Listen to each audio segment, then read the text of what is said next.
Bismillahirrahmanirrahim. Assalamualaikum warahmatullahi wabarakatuh. Wa bi-Islam Madinah wa bi Muhammadin sallallahu alaihi wasallam. Puji syukur senantiasa kita panjatkan kepada Allah Subhanahu wa taala atas segala limpahan rahmat, hidayah, berbagai kesehatan, kesempatan, terlebih nikmat iman yang diberikan kepada kita semua, sehingga tentunya kita dipertemukan di Zoom meeting ini melanjutkan proses perkuliahan mata kuliah hukum adat. Insya Allah kita akan bahas terkait eksistensi hukum adat di Indonesia. Ya. Saya akan share screen materinya. Baik, ini eksistensi hukum Indonesia. Ya. Kita akan bahas pada kesempatan ini. Sebelumnya saya sampaikan jangan lupa absensi di Google Classroom lagi ya. Serta nanti akan ada kesimpulan di kolom komentar Google Classroom. Baik ya, kita kembali ke eksistensi hukum Indonesia. Nah, ini makna eksistensi hukum Indonesia adalah hukum Indonesia itu hukum yang berlaku di negara Indonesia. Kapan hukum Indonesia mulai eksis dan kapan negara Indonesia mulai eksis ya. Ini pertanyaan-pertanyaan ini akan terjawab di slide berikutnya ya. Jadi ini Indonesia kapan membentuk suatu tatanan hukum atau proklamasi kemerdekaan sejak melahir pada tatanan hukum Indonesia. Asalnya Indonesia lepas dari kekuasaan kolonial sebagai negara Indonesia dibentuk sendiri oleh bangsa Indonesia sendiri setelah merdeka pada tahun 17 Agustus 1945. Kemudian bangsa Indonesia mengambil keputusan untuk menentukan dan melaksanakan hukuman sendiri. Kemudian ada aspek politis, ya. Yang kedua aspek proklamasi, ya, aspek politis dan aspek yuridis. Di mana aspek politis ini yaitu lepas dari kekuasaan kolonial, artinya bahwa kita telah merdeka, terlepas dari penjajahan, jadi kita sudah bisa mengatur dan membuat tatanan aspek di negara kita sendiri. Kemudian aspek yuridisnya memberikan kewenangan bagi Indonesia untuk mengganti hukum kolonial menjadi hukum nasional. Artinya bahwa kita akan menerapkan aturan hukum kita sendiri sesuai dengan adat dan peradaban yang berlaku di Indonesia. Itu ada dua aspek, politis dan aspek yuridis. Kemudian perbedaan tata hukum dan sistem hukum, yaitu tata hukum atau res order, ya, memberikan tempat yang sebenarnya menyusun dengan baik dan tertib. Kemudian aturan-aturan hukum dalam pergaulan hidup supaya ketentuan yang berlaku dapat dengan mudah diketahui dan digunakan untuk menyelesaikan setiap peristiwa hukum atau afdol jemali, ya. Kemudian tatanan hukum berikutnya, keseluruhan norma yang diakui masyarakat sebagai kaidah-kaidah yang mengikat demi tercapainya ketertiban kehidupan masyarakat, dan karena itu dipertahankan berlakunya oleh otoritas yang juga diakui masyarakat yang berfungsi untuk itu.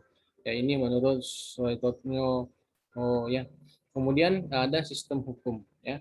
Keseluruhan aturan dan prosedur yang spesifik yang karena itu dapat dibedakan ciri-ciri dengan norma sosial yang lain pada umumnya dan secara relatif konsisten diterapkan oleh satu struktur otoritas yang profesional guna mengontrol proses-proses sosial yang terjadi. Ini juga menurut Soetotnyo, ya, Soetando, ya. Ini kedua perbedaan ini Anda bisa menarik suatu kesimpulan dan bisa membedakan antara tatanan hukum dan sistem hukum, ya. Kemudian ini tata hukum di Indonesia mulai dari tata hukum prakolonial atau sebelum penjajahan dan tata hukum kolonial. Kemudian tata hukum Indonesia kita kurang lebih dijajah oleh Belanda 3,5 abad lamanya, kemudian Jepang, tatanan Indonesia, sehingga tatanan hukum Indonesia setelah merdeka pada tahun 17 Agustus 1945 ini mempengaruhi, ya, dari tatanan hukum prakolonial, tatanan hukum kolonial dan tata hukum Indonesia, baik dari Belanda dan Jepang. Ya. Ini tatanan hukum di Indonesia, ya, tatanan hukum prakolonial, hukum adat itu biasanya berlaku dan disandingkan, ya, ditambah dengan hukum agama itu menjadi satu kesatuan. Kemudian yang kedua adalah tatanan hukum kolonial, itu hukum yang berlaku pada Belanda dan hukum adat yang berlaku pada saat itu. Kemudian ada tatanan hukum Indonesia, tata hukum yang dibentuk dan ditentukan oleh bangsa Indonesia bersamaan dengan terbentuknya negara Indonesia melalui proklamasi 17 Agustus 1945 Dan pada saat itu tentunya masih mengadopsi hukum-hukum peninggalan bangsa Belanda ya dan Jepang ya. Jadi kita masih menganut peralihan ya daripada untuk mengisi kekosongan hukum, sehingga tentunya mengadopsi atau menerapkan hukum-hukum yang peninggalan. Tapi seiring berjalan waktu itu ada revisi dan pergantian perundang-undangan. Kemudian ada 4 tata hukum nasional yaitu kriteria ya, dibuat oleh pejabat yang berwenang atau dibentuk oleh pembentuk hukum nasional. Kemudian dibentuk dengan menggunakan bahasa nasional.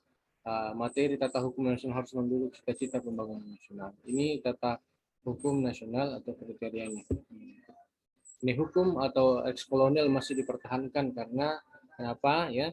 Mencegah terjadinya kevakuman hukum atau kekosongan hukum, semangat untuk lepas dari hukum eks kolonial ada, tetapi pada awal kemerdekaan tersita untuk masalah persatuan dan kesatuan. Itu ya kenapa Anda bertanya kenapa dipakai hukum eks kolonial, sedangkan kita sudah merdeka ya. Itu salah satu beberapa alasannya. Selanjutnya ketidaksiapan para pemimpin Republik Indonesia dalam usaha perealisasian ya. Kemudian hukum kolonial yang sekuler dan netral dapat menengahi dan mencegah setiap maksud untuk mendesakkan hukum Islam dan golongan.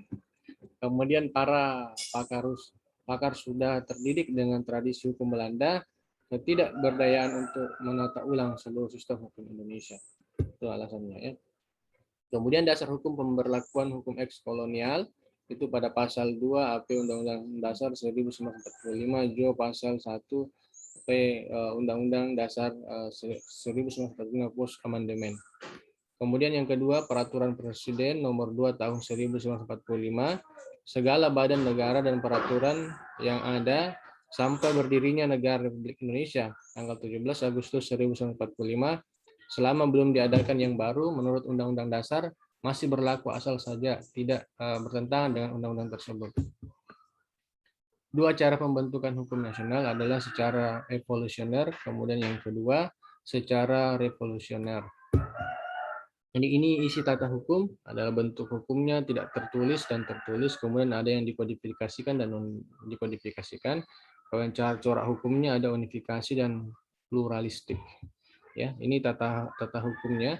Page order memberikan tempat yang sebenarnya yang menyusun dengan baik tertib aturan hukum dalam bergaul hidup supaya ketentuan yang berlaku dengan mudah dapat diketahui dan digunakan untuk menyelesaikan setiap peristiwa hukum ya.